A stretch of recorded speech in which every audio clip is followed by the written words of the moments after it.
Hundreds of thousands of Russians have faced mass blockings of their bank cards and accounts. This has been happening since the beginning of 26, and it's February now. Banks have sharply tightened control over the movement of funds, explaining this, attention, as a fight against fraudsters. But what is really going on, and who benefits from it? Who is the main fraudster in this story? Well, you can come up with different hypotheses. That means, of course, fraud is quite widespread, and that's a well-known story. It's extremely difficult to protect yourself because it's all done in a very sophisticated way.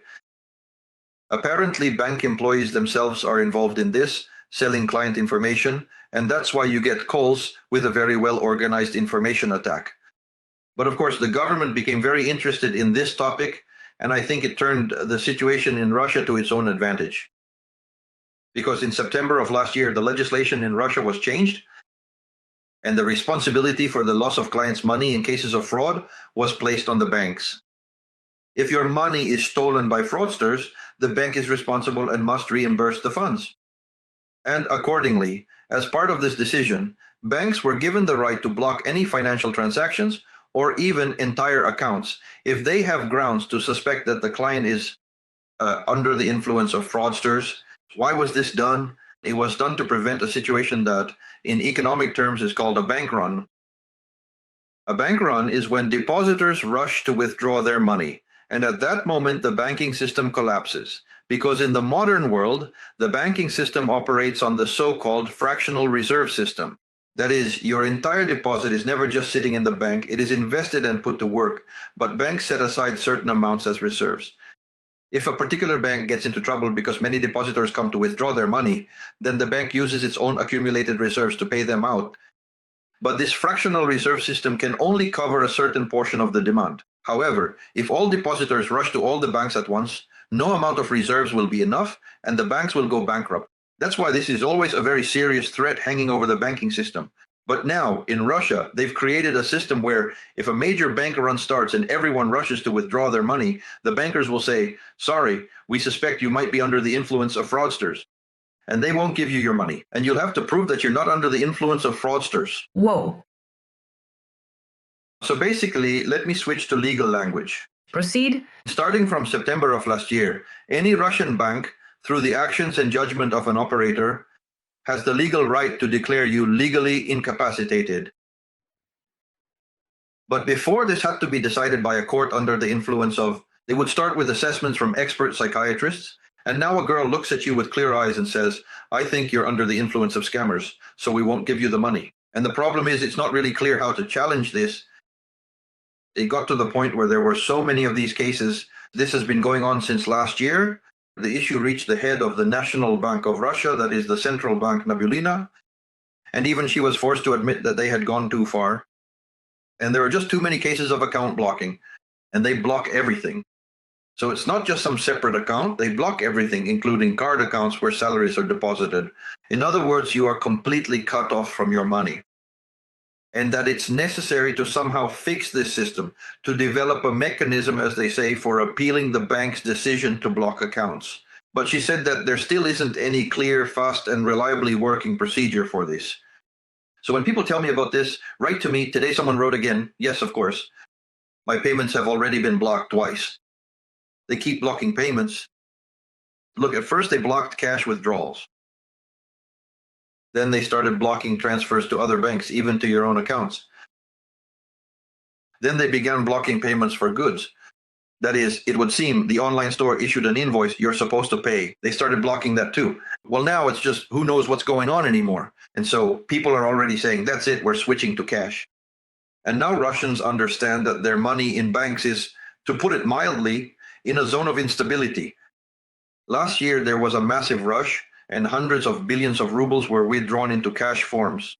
Banks interfere, banks slow things down, but people painfully fight their way through and pull their money out in cash. This is a very interesting topic. All right. What could this mean for the overall banking system and for the general well-being of citizens? Well, look, the situation is quite complicated because now people are starting to be afraid to put their money in banks. You deposit your money, they offer you a nice interest rate. But whether you will ever actually get your deposit back is becoming quite an unclear matter. So this is a threat to the inflow of money, right? That's the first thing. For banks, this means that the inflow of money decreases. I get fewer reserves, fewer resources, and I can allocate less of the funds received from depositors to lending, which means losing income. In fact, this is a real problem because when trust in the banking system is lost, it's not just the banks that suffer, the entire economy loses out. But in Russia, the situation is such that no one trusts anyone about anything anymore. Everyone is afraid of each other, and so everything falls apart. Well, how can I put it? The foundation of economic life is trust. Maybe this isn't a very obvious idea to most people, but we economists know it. That the basis of humanity's economic activity is trust in each other. If people don't trust each other, they don't cooperate. And if they don't cooperate, the economy collapses. Because the entire economy is based on the division of labor and cooperation. And that requires trust. That is, you trust in everything. Okay, let me finish this topic for you. You use money, right? What is the basis of your money? None. There's no gold backing it. It doesn't even say anywhere that they're backed by any assets. It's purely trust in the government. In other words, the entire modern global monetary system is fiat money, which is built on people's trust in the government. If people stop trusting the government, they abandon its currency and start using foreign currency.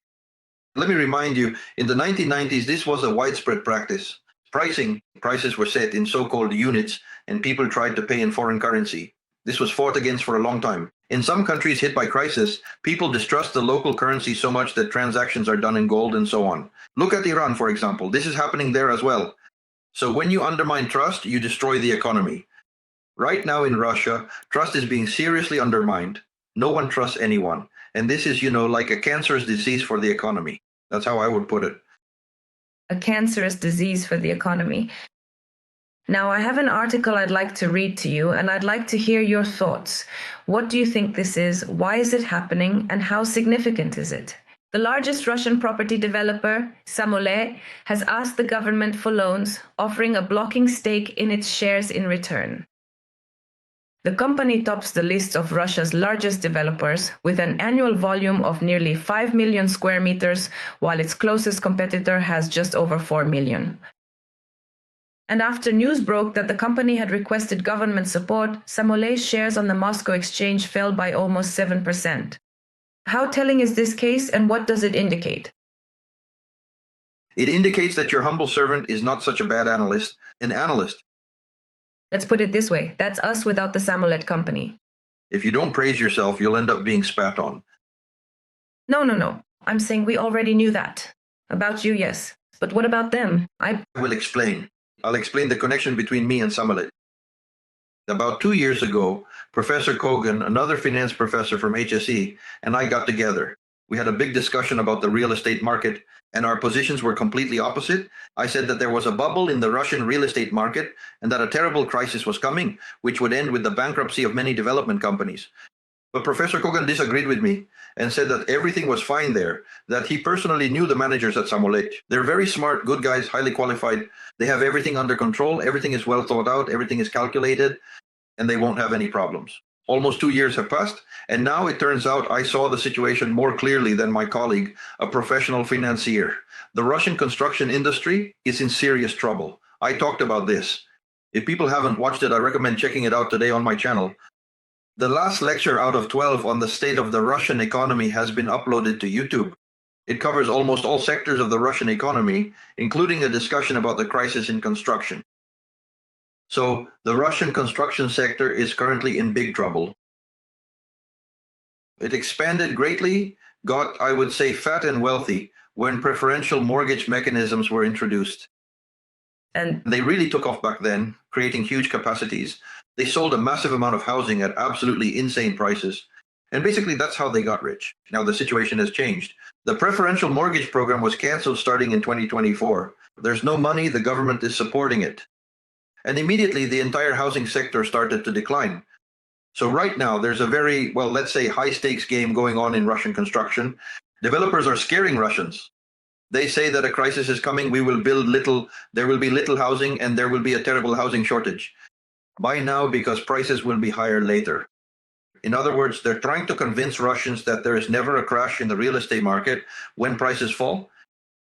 They're even afraid to say those words. but I'm not afraid. I always tell Russians the truth. There was once a rich, cheerful country called Japan. There too, everyone thought that there was little land and the real estate would only get more expensive. But in the early 90s, the Japanese real estate market collapsed, and along with it, the Japanese banking system crashed as well.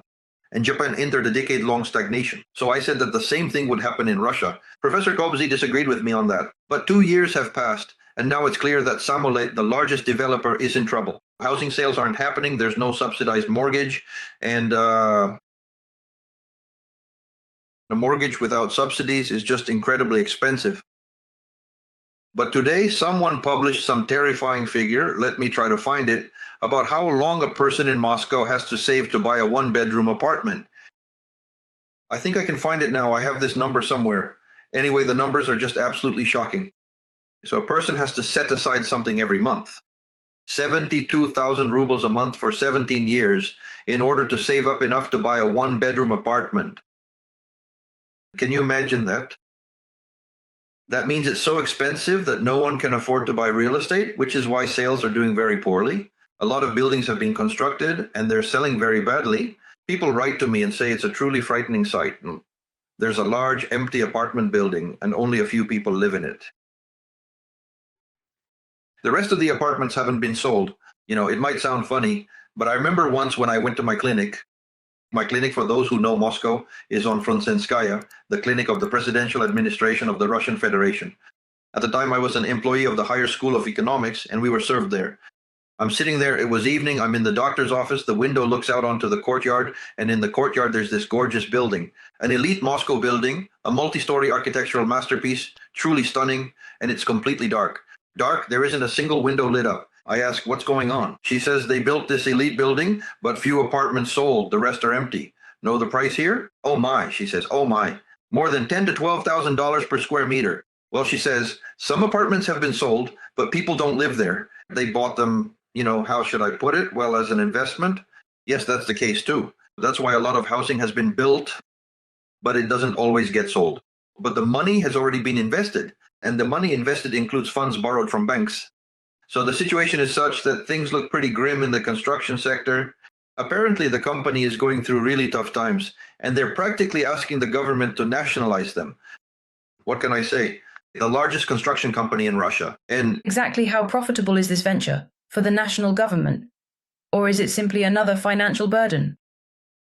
A burden, you're right, of course. Hardly. I don't think they'll be very interested. There's only one issue why this might happen. The fact is, some very serious people, to put it mildly, have invested in the Russian construction sector. You get what I'm hinting at, right? Yes. Because there were huge profits there.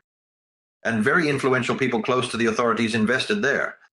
So I can't completely rule out that the government might accommodate them. But in principle, it's unlikely because the Russian budget is in such trouble, such a hole, such a deficit right now, that spending money to bail out the builders, I'm not so sure about that. Right now, they need to save those banks. Why? Because the banks invested in the builders. Housing is being built on credit, after all. And only when you finish building and someone has bought it, the money is released from the so-called escrow accounts. Until then, the housing is built with a bank loan, which is paid off when I sell the property. Am I explaining this clearly? That's why all these huge apartment blocks are built with bank loans. But the banks were happy to lend. But who else was there to lend to? Basically, everything in Russia is pretty dull and dreary, and developers were offering high returns. The banks were financing them. Now the houses aren't selling, and the loans aren't being repaid. So it's easy to bankrupt the developer. But then all this unsold real estate will end up in the hands of the bank. And the bank will struggle trying to sell it. That's why the banks aren't selling. The real estate isn't bankrupting the developers, but there's still no money coming back.